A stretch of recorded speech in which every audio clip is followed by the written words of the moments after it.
Hello, we are starting now, and we'll continue to talk about marriage counseling, but first we answer some questions.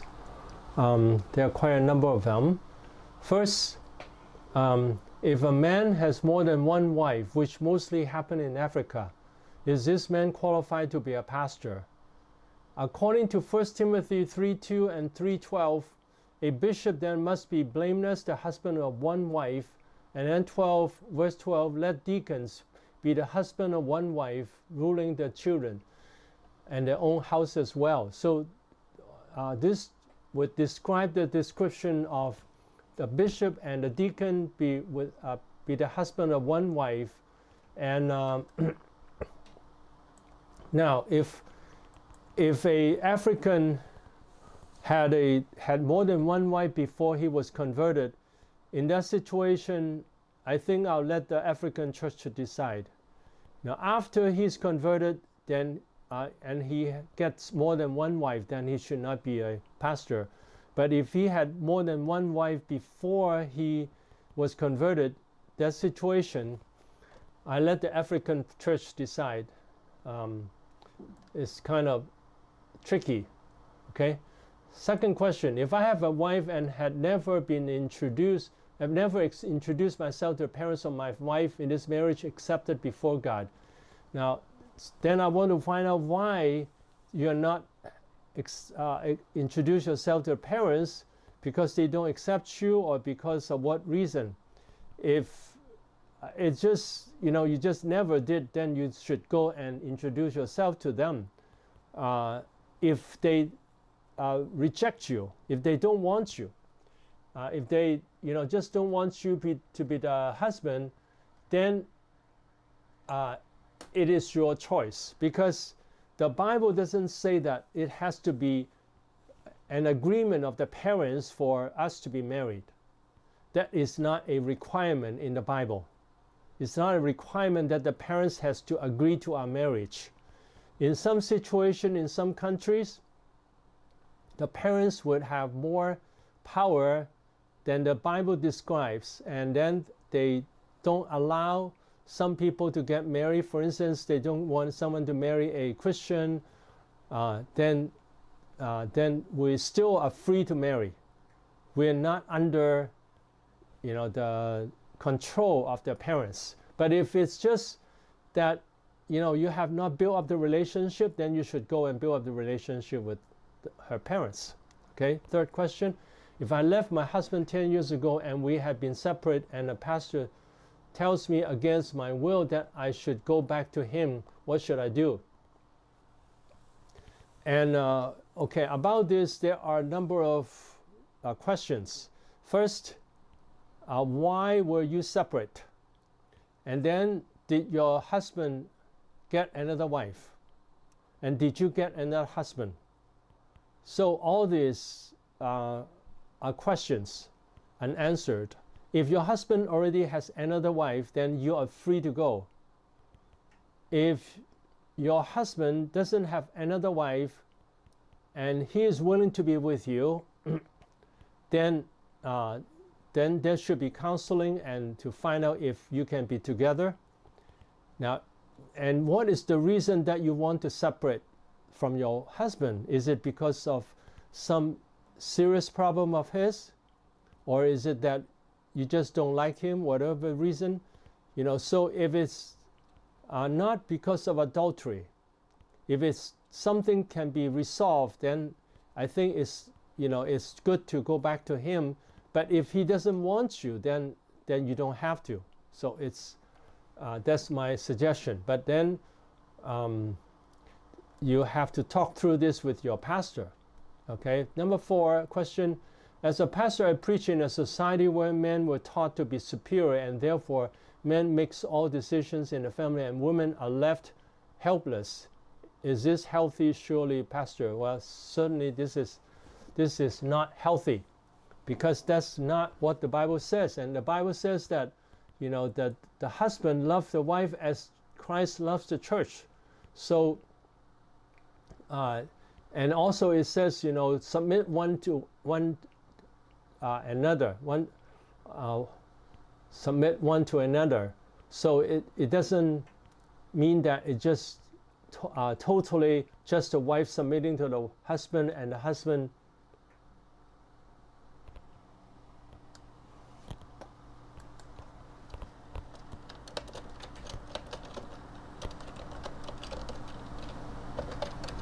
Okay, can you see me?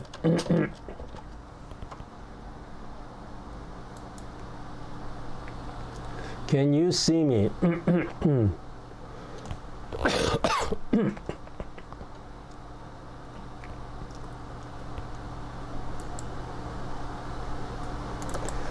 Okay, because Pastor Jeremiah said, "Have I started?" Can you see me? Okay. Now, did you hear my first questions? How I answered the first questions? Did you hear how I answered the first question, or did you just start to hear me?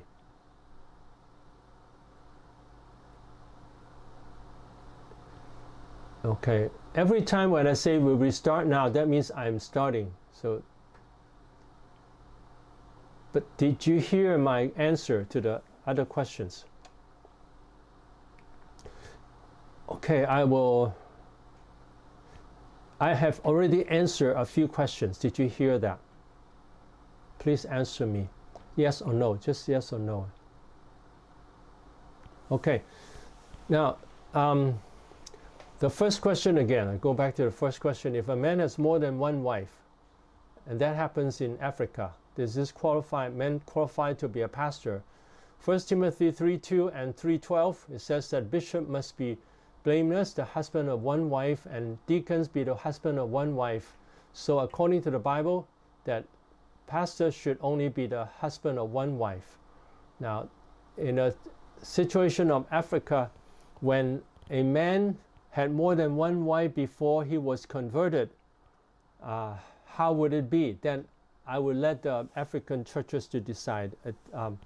Now, for me, for the good witness, I would say no. But then if the African people can accept that, and then the person is a good pastor, and he had the wives before he was converted, then I would say let him continue to be a pastor. Okay, and then number 2 question. I have a wife and have never introduced myself to the parents of my wife. Is this marriage accepted before God?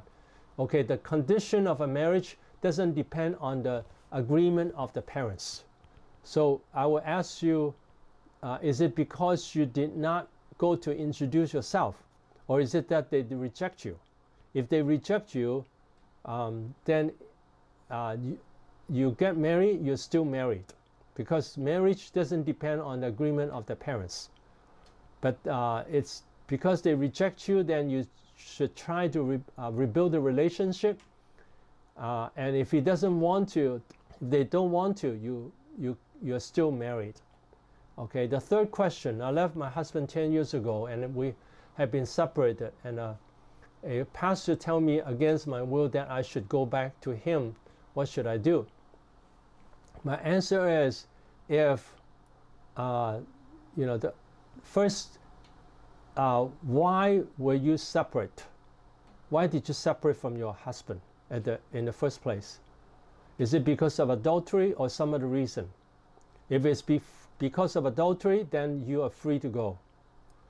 If it's just because you just don't get along, and also now, does your husband have another wife? If he doesn't have another wife, then if he's willing to marry you, then you should seek counseling to see that you can both, relate together, relate well. So you should have counseling to find out whether you can live together well, and then stay together. Separate for 10 years, not because of adultery, doesn't make a divorce. Okay, the Bible says that the only real reason for divorce is adultery. Of course, I already said that if the husband continued to beat the wife seriously and could kill the wife, then the wife, I think that the wife can file a divorce because she will be killed. Another situation is if the husband continues to steal all the money from the house, and so the wife has no money, then I say that is another reason for divorce. But other than that, I don't agree to divorce. They should have counseling to help them relate to one to the other. Okay. Number 4, as a pastor, I preach a society where men were taught to be superior, and therefore men makes all decisions in the family, and women were left helpless. And is this healthy? The question, of course, is not healthy, because the Bible says submit one to another, and the submission is not a absolute submission, because the Bible says that husbands will love your wife as Christ loves the church. So the husband should love the wife and listen to the wife. It's not an absolute submission, like the wife has to do whatever he wants like a slave. That's not what the Bible describes. Okay, what the Bible describes is that a loving relationship, and then when the husband loves the wife should submit to the husband. At the same time, the husband should submit also to the wife. Okay, another question. I am in a marriage where the two families doesn't agree. As a Christian, what should I do? What would I do? Will I call it off, or what do I do? Where the two families doesn't agree as a Christian. I don't understand the question. What do you mean doesn't agree as a Christian? As I said earlier, the marriage doesn't depend on two families. Of the families, it's a marriage of two persons. So if the two persons are married, they are married. Even the families disagree. Okay, so they're still married, even if the family doesn't agree. Okay. For example, my father-in-law doesn't agree with me because he doesn't want me to marry his daughter. What do I do? Then now my question is, did you already marry his daughter? If you already married the daughter, then stay married. If you have not married the daughter, and if the daughter agrees to marry you, and then you, of course, have to move away from the father, and then you manage it, I don't see anything wrong with that. The Bible doesn't say you have to get the agreement of the parents. The parents is not our head. When we get married, that a man will leave the parents. They are adults. So even if the father doesn't agree, it doesn't mean you cannot marry. I was born in a family where people did not stay in a marriage. Am I supposed to give a sacrifice so that I can maintain the marriage? Now, to maintain a marriage is not to give a sacrifice. It is the Christian way. It is the Christian way. It's not a sacrifice. So we don't say we give a sacrifice and love God. We always love God. We always stay in marriage. Even though people don't stay in marriage, we stay in marriage. That is our Christian testimony. There is a family who disagree in marriage, but the side of the lady has no problem, but the husband's side did not take the other family. Now, when the lady's side tried to bring union and all was in vain, they decided to take the boy and the girl, and the man's side was left outside. Is that okay? As I said, it's up to the man and the woman. If they want to get married, they get married. They don't have to listen to the parents. Of course, it's good to get the agreement of the parents, but if the parents disagree, they are still free to marry.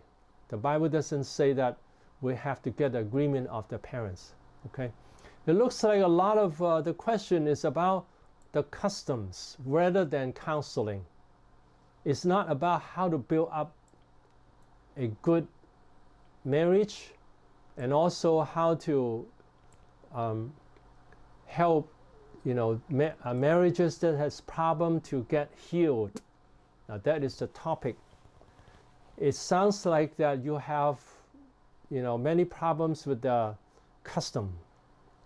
So please understand that. I know that there are different customs, and they don't follow God's way, and then you have to use wisdom. That you don't want to fight with the family, but at the same time, if that's God's will to get married, then you get married. You don't have to follow the will of the parents, but you try to have unity, try to have a better relationship with them.